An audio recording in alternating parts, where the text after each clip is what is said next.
dit l'Esprit. Je vais vous secouer ce soir, dit l'Esprit. Je vais secouer ce soir, dit l'Esprit. Ce sur quoi tu as ta confiance, je vais secouer, dit l'Esprit.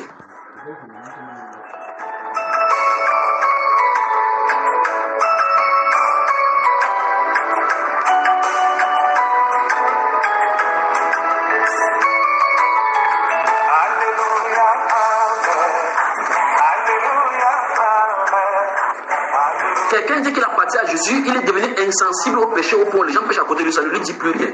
Qu'est-ce que la conformité avec le monde?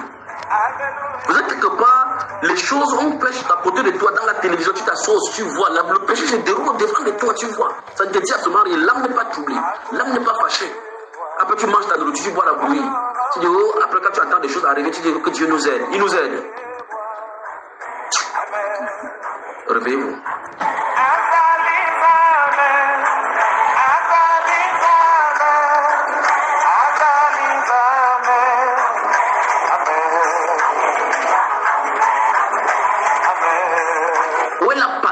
Pour le salut des gens. Où est la passion dans la prière? Où est la passion pour que les gens soient sauvés? Où est la passion sur le cœur de voir Dieu à l'œuvre? Où est cette hardiesse à voir la démonstration de l'esprit et de puissance au milieu des gens? On se moque des croyants partout. On se moque de Jésus dans la télévision. On se moque des pasteurs. Tout ce qu'on est qualifié maintenant, c'est que les pasteurs aiment l'argent, cherchent des femmes, cherchent la gloire de la terre. Qu'est-ce? La mondanité. Personne n'est passionné pour les choses de Dieu. Passionné, désirant que Dieu secoue son être, secoue son atmosphère pour qu'il soit un instrument de ses mains. Ou est quelqu'un qui a de crier, Seigneur, mais voici, envoie-moi. Ou un moyen, envoie-moi devant. Dieu cherche les hommes capables de tenir et de mourir, de donner leur propre vie pour la cause de l'évangile, pour proclamer l'évangile avec la puissance du Saint-Esprit. Tu finis de manger jusqu'à ce que tu es rassasié. Tu fais et puis tu tends la main que le Seigneur donne le Saint-Esprit. Le Saint-Esprit, c'est le bout du pain qu'on partage comme le beignet haricot. Tu ne passes pas le temps dans la prière, à genoux, invoquant le Seigneur. Seigneur, cette génération si est perverse au devant de toi. Père, tu ne dois pas laisser cette génération aussi comme ça. Tu ne dois pas laisser cette génération aussi.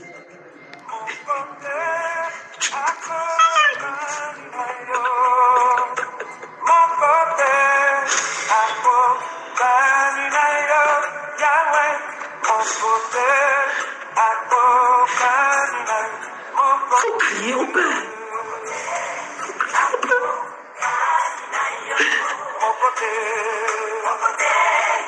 Faut crier au Père. Père, nous avons soif de vous. Père. Criez au Père. Criez au Père. Vous ne devez pas aimer votre état. Vous ne devez pas aimer votre état.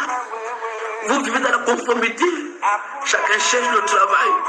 Cherche à faire son travail. Construire sa maison. Vivre tranquillement. Et l'œuvre du Père.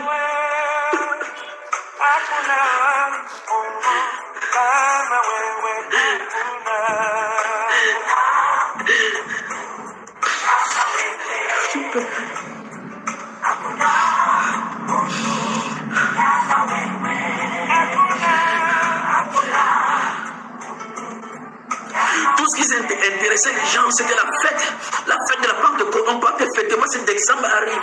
Qu'est-ce que je vais acheter comme cadeau pour mes enfants? Marie s'inquiétait.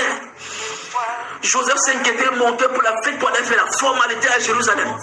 Mais l'enfant Jésus était au temple pour s'interroger sur quelle génération nous avons. Qu'est-ce que vous en avez fait avec les choses de Dieu? Pendant 3 jours, il était là, interrogeant, sondant, bouleversant les docteurs de la loi.